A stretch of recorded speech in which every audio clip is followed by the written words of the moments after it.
All right, now that we've seen some of Mendel's experiments, let's dive into what's actually going on behind the scenes. So, we're going to start building some modern understanding onto what Mendel was seeing here, although he was able to work out the patterns behind this. So, we're going to talk about genotype and phenotype, and we'll see how these terms dominant and recessive genes fit into this. We'll talk about the Punnett square, which is a way to calculate expected genotypes and phenotypes. We will look at some probability rules, the sum rule and the product rule, and how they relate to genetic possible outcomes. We'll talk about this thing called a test cross, which is really important in understanding the genotype of an organism. And then we will work to look at some places where Mendel's explanation breaks down, what we call non-Mendelian inheritance patterns. There are some examples of this. Okay, so traits. Traits are controlled by genes. For Mendel's work, he got very lucky. The traits he was looking at were controlled by a single gene. That's not always the case. We saw human height in the previous chapter. That is a multi-gene trait, so it doesn't inherit quite that easily. So in a trait that is controlled by a single gene, we have a position there, and we can have different versions of these genes. We might have a dominant version and a recessive version. These are called alleles, different versions of the same gene. We're going to keep it very simple, and in most of our examples, assume that there are only two different alleles, although that's not always the case. So let's talk some terminology first. We're going to throw in the modern terminology here, and then apply that to Mendel's work. So we have this term phenotype. What is the phenotype? Well, the phenotype is what we can see, and I put "see" in quotation marks because we're often concerned with visible traits, but there are traits that have phenotypes that we can't see, like whether you have a type A blood or type B blood. Those are different phenotypes. We can't look at the blood cell and see that. We can do chemical tests and figure that out, though. So it's not always things we can see. For our early genetic examples, we're going to look at things we can see. So phenotype is what we can see. Traits might have different phenotypes. So that it could, in theory, be the third arm phenotype, right? But let's look at a more realistic example here. Here we have a trait, which is eye color, and our two phenotypes are red eye or white eye. Those are the two versions or alleles of this. And those are the two phenotypes for this one trait. The trait is eye color. So let's look at what Mendel saw. Mendel saw phenotype, right? He saw purple flowers. He knew he had a true breeding purple flower line. And he saw white flowers. He knew he had a true breeding white flower line. When he crossed these in the parental generation, he got the F1 generation. And he saw that these all have dominant phenotype, he called it. In this case, that is purple. So the F1 is always showing the dominant phenotype. When he selfed the F1 generation, he then got the F2, where he saw 3 dominant phenotypes for every 1 recessive phenotype. So in his case, 3 purple flowers for every 1 white flower. Okay, now Mendel was then able to start kind of figuring out what was going on behind the scenes. He talked about hidden units of inheritance. That's where this other term, genotype, comes in. The genotype is the hidden units that are inherited behind the scenes. Okay. So what does that mean? Well, the genotype of a pea plant, Mendel worked out, had to have 2 units of inheritance per plant. And he hypothesized that some peas had dominant units of inheritance and some had recessive. At this point in history, no one knows what controls this. This is all hypothetical. I think you can see, right, we've talked about chromosomes previously, that for a diploid organism, having 2 hidden units of inheritance seems to make sense because you have 2 copies of each chromosome. All right, so let's talk about what we're observing here. So Mendel was observing phenotype, but he was able to infer the hidden genotype behind the scenes. Okay, genotype is written with letters, capital letters represent a dominant allele, lowercase letters represent a recessive allele. When I show examples, I'll try to underline the capital examples. So here we have our parental flowers. Let's look at what's going on in the parental flowers. Well, so we know these are diploid organisms, right? That means they have 2 copies of each chromosome. So they're going to have 2 alleles for a gene. It's the interaction of these alleles that determines the visible phenotype that we see. Dominant alleles, like I said, uppercase letters. I will try to underline them. Recessive alleles, lowercase letters. All right, we have some terminology here. Because there are 2 of these, there are 2 ways we can talk about this. If the 2 alleles are the same, we call that organism homozygous. That could be homozygous dominant or homozygous recessive. Remember, homo means the same, so they have the same zygosity, as we would say. They have the same alleles. Here, in this example, we have the purple flower. We will see that it is homozygous dominant. The white flower, on the other hand, is homozygous recessive. It has 2 recessive alleles. What this means, don't worry just yet, but I'm throwing the terminology out there. We'll see how these interact in just a sec.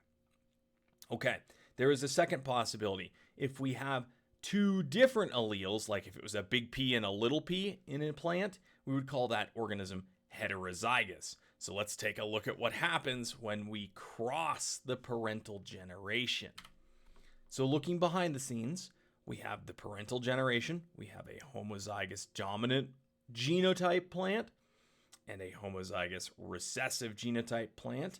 If we cross those 2 together, we get the F1 generation, which will be heterozygous because it gets 1 big P from that parent and 1 little p from that parent. And those are the only possibilities there. Now, what does the homozygous genotype mean for phenotype? Well, the dominant allele, all we need is 1 of those to show the dominant phenotype. So, because all the offspring will be heterozygous, we will see all of them having the purple dominant phenotype here. All right, now things in the F2 are a little bit trickier. So here's our full monohybrid cross, right? We started with the parental generation, homozygous dominant, homozygous recessive. We crossed them. We said that all of these were heterozygous. We take the F1 generation and we self that. We are going to be crossing a big P, little p, heterozygous, with a big P, little p, heterozygous. The genotype that's going to occur here is trickier, but remember the phenotype ratio here was 3 dominant phenotype to 1 recessive. Now, we know the genotype of the recessives, right? We can only see white flowers if we have little p, little p. Okay? That's the only way we can see this phenotype. But the genotype of the F2 here, of the dominance, is trickier because we could have a big P, homozygous dominant, or a big P, little p, heterozygous. So understanding these genotypes, we have to do some extra work here. So we can start by calculating what probability of genotypes we'll get. So when we look at the genotype of the F2, we can do the probability of what the dominant phenotypes will be in terms of genotype. So we use what's called a Punnett square, which basically takes the possible alleles that the maternal lineage could give and the possible alleles the paternal lineage could give. So if we're selfing these flowers, we have a heterozygote, big P, little p, crossed with a heterozygote, big P, little p. So you can see the maternal alleles, big P, little p, and the paternal possible ones, big P, little p. So let's do the combinations here. Well, we could get a big P and a big P together, okay? We could get a big P from the paternal side and a little p from the maternal side, heterozygous. We could get a big P from the maternal and a little p from the paternal, heterozygous. Or 1/4 of the time, we'll get a little p and a little p. So what is this? This is a genotype ratio. We have a 1 homozygous dominant to 2 heterozygous to 1 homozygous recessive possible genotype ratio. So let's look at what's going on with the phenotype using this Punnett square. So each possibility is presented here, right? And here's our Punnett square.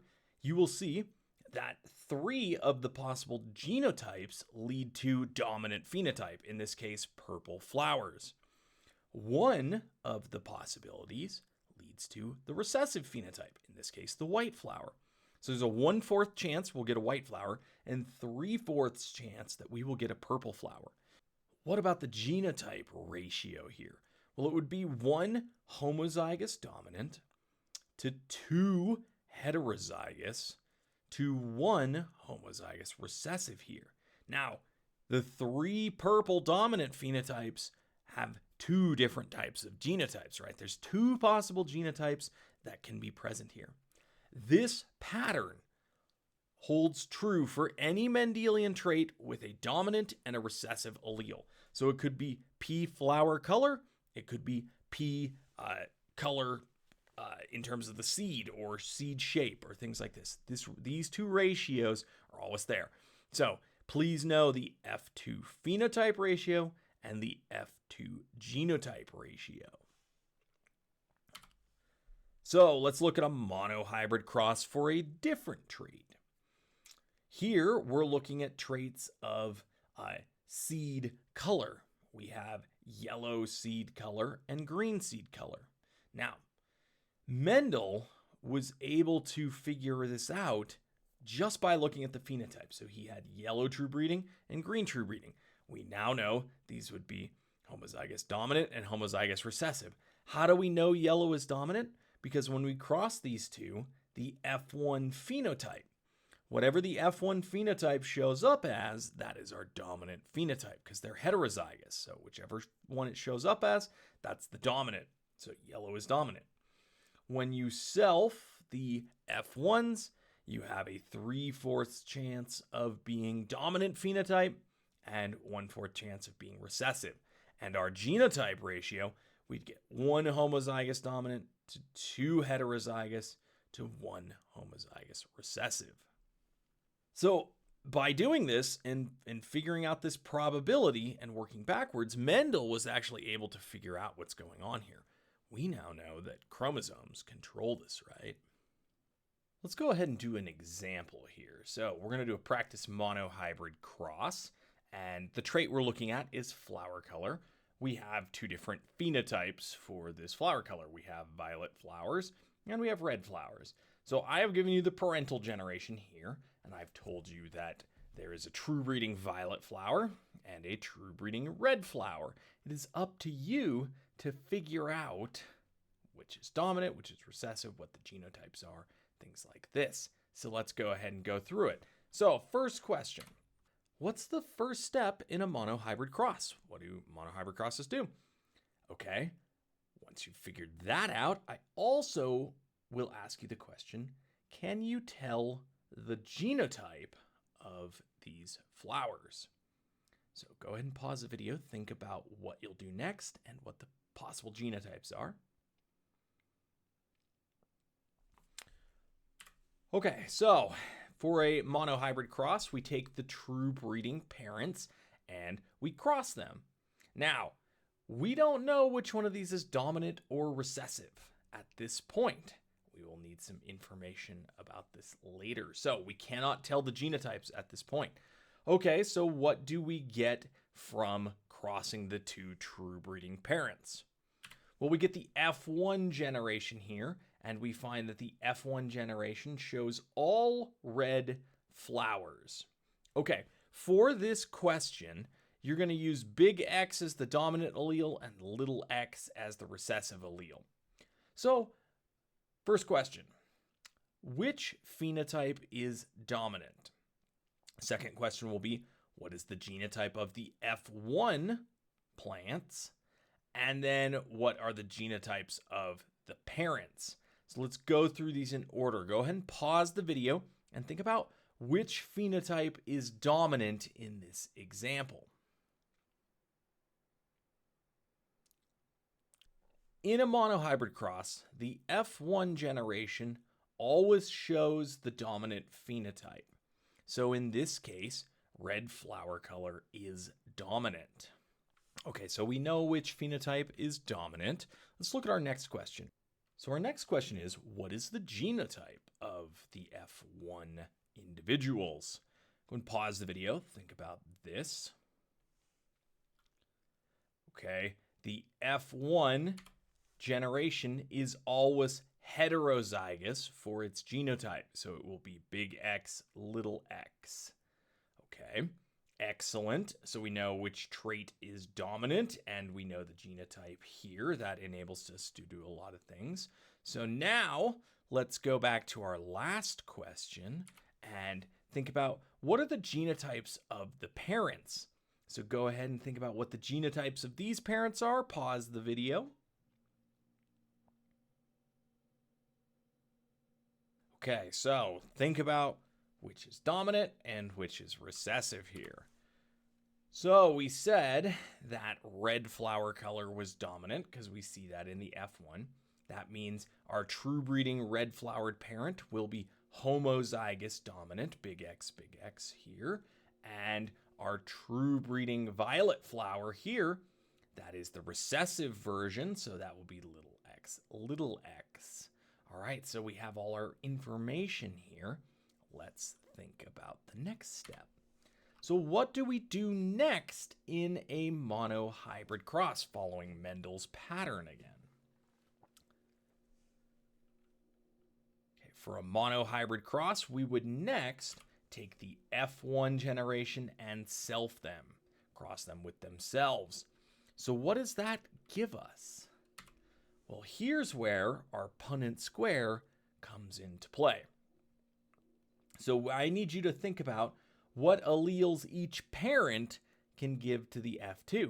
Now that's a bit of a strange question because it's its own, right? Like it's having sex with itself, but there is a male and female part. Those are the two parents in this cross here. So go ahead and think about which alleles are given by each parent. Pause the video now.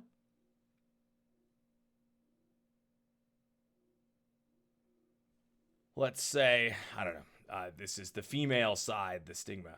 Well, the F1 can give a big X and a little x. So those are the two possible gametes there. And because the male is the same thing, the male side up here can give a big X or a little x. So we would see this setup for the Punnett square. Okay, next question. What will the resulting genotype ratio be in the F2 generation? Pause the video, work that out. So when we work through the Punnett square, these are the possible genotypes we get. 1/4 will be homozygous dominant. Half of them, or 2/4, will be heterozygous. And 1/4 will be homozygous recessive. So in this case, 1 big X, 2 big X, and 1 little x. So 1 homozygous to dominant to 2 heterozygous to 1 homozygous recessive. Okay, it is very important whenever you list ratios 1 to 2 to 1, you say 1 what to 2 what to 1 what. All right, so now that we have that information, last question here is, what will the resulting phenotype ratio be from this? Go ahead and pause the video and think about that. Okay, phenotypes. So let's look at each possible offspring and figure out what its phenotype will be. So this one, big X, that will be red, right? Because we said a big X is the dominant allele. In the two heterozygotes, big X, little x, we have one dominant allele. That's all we need to show the dominant phenotype. So this one will be red and this one will be red. So we have 3 red offspring here. We look at the final one, little x, no dominant alleles there. 2 recessive alleles. That means it's going to show the recessive phenotype. So 3 reds to 1 violet flower. 3 dominant phenotype to 1 recessive phenotype. Okay, hopefully by now you've seen that this pattern holds consistently for all monohybrid crosses that are Mendelian. There are some human traits that are Mendelian in nature, and here's some examples of dominant and recessive traits. Brachydactyly, having extra fingers, Huntington's disease, the widow's peak here. These are all dominant traits in humans, and they are Mendelian in nature. We'll talk more about some of these, but some of these are diseases like Huntington's disease. It seems strange that that's the dominant form, but that is indeed the case. We also have recessive traits like albinism, where people make no pigment in their skin and hair and things like that. Cystic fibrosis, phenylketonuria, sickle cell anemia. Many of these we see are diseases as well, but it takes 2 recessive alleles for them to show up. So again, these traits, not all of them are visible, like you can't see if someone has phenylketonuria, where they can't process certain things, or sickle cell anemia. I mean, you could look at the blood cells, but you can't just look at a person and see that.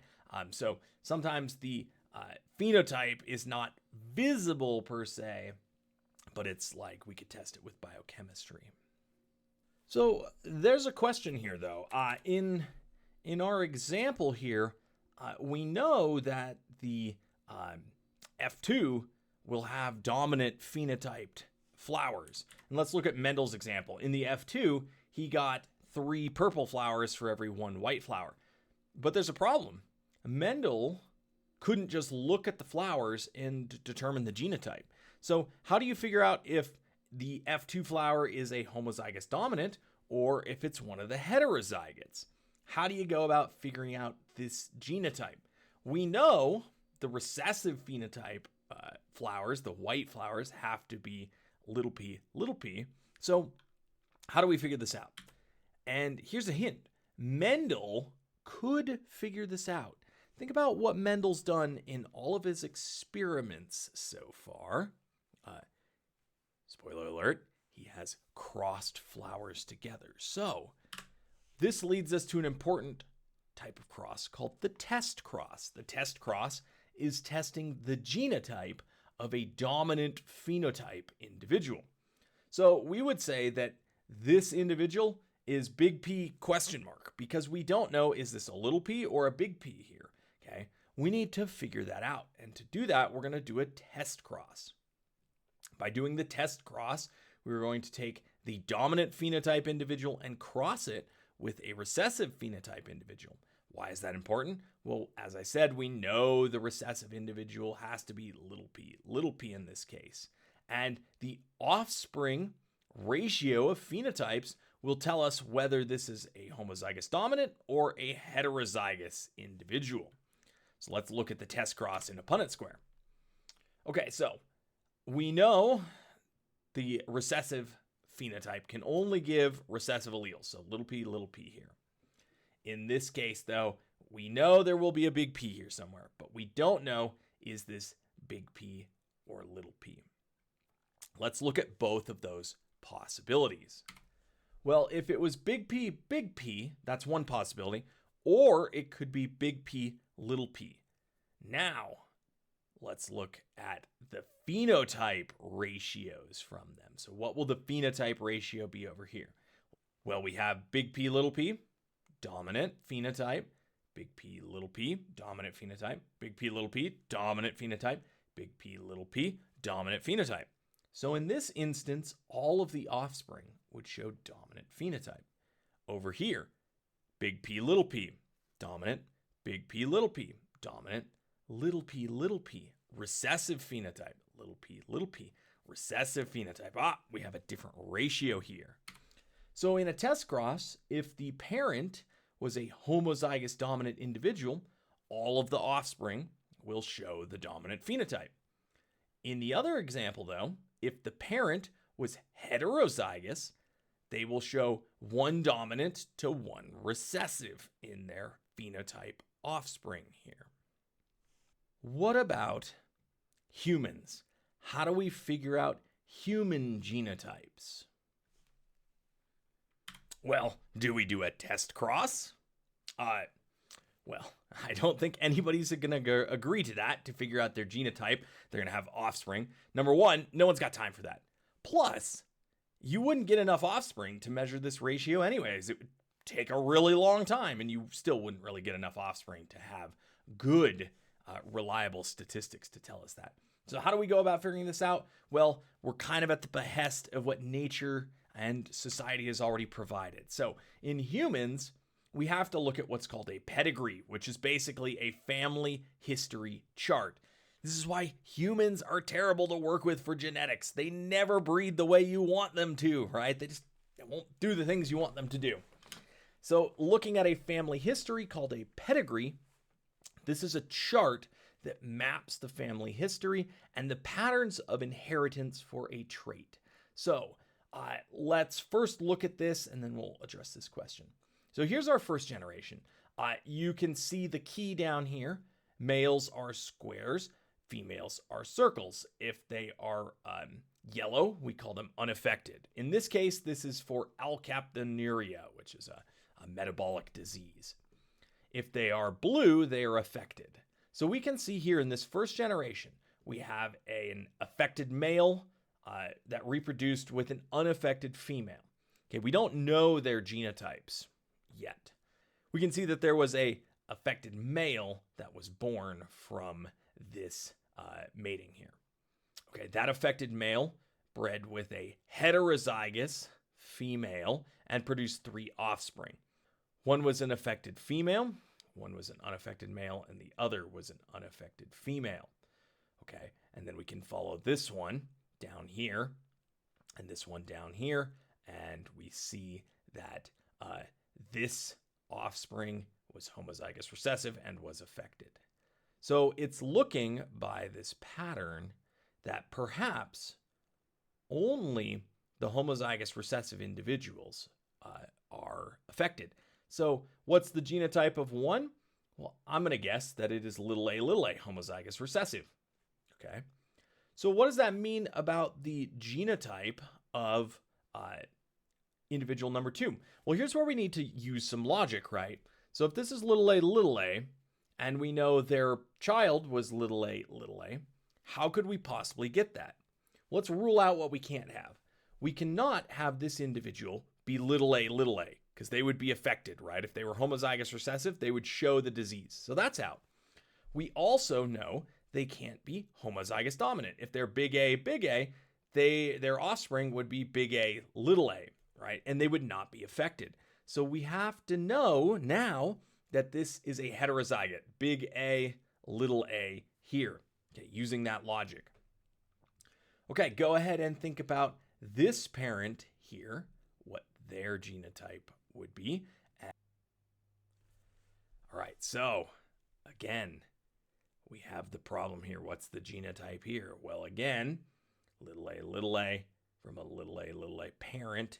This parent has to be heterozygous, big A, for this to be able to occur. Down here, we're not sure what their genotype is. We know they're not affected, so we know they have to have at least one dominant allele, but they could be big A. What probability is that? Well, there is a 1 in 3 chance, because we know they can't be this, so only 3 possibilities then. But there is a 2/3 chance that they're a big A, down here. Okay, we'll do some more pedigree practice in lab, but let's think more broadly. What are the limitations of this? Like, what families would this work best for? Well, really, what we need to know is we need to, number one, have a really big family, right? Big families, the pedigree is going to work better. The more information we have, the more we can work off. We also need to have families that have very good records on who was affected by a genetic condition in their family. Those are not always 2 things that we have. So Using pedigrees can be limited, and we can't always answer the questions with pedigrees. Again, humans are difficult to do genetics on. For a monohybrid cross, we're looking at one trait, and we follow that pattern that I've established. Key things to remember: all of the F1s will show dominant phenotype, and they will all be heterozygous genotype. The F2 individuals will show 3 dominant phenotypes for every 1 recessive phenotype. That's our F2 phenotype ratio. The F2 genotype ratio is 1 homozygous dominant to 2 heterozygotes to 1 homozygous recessive.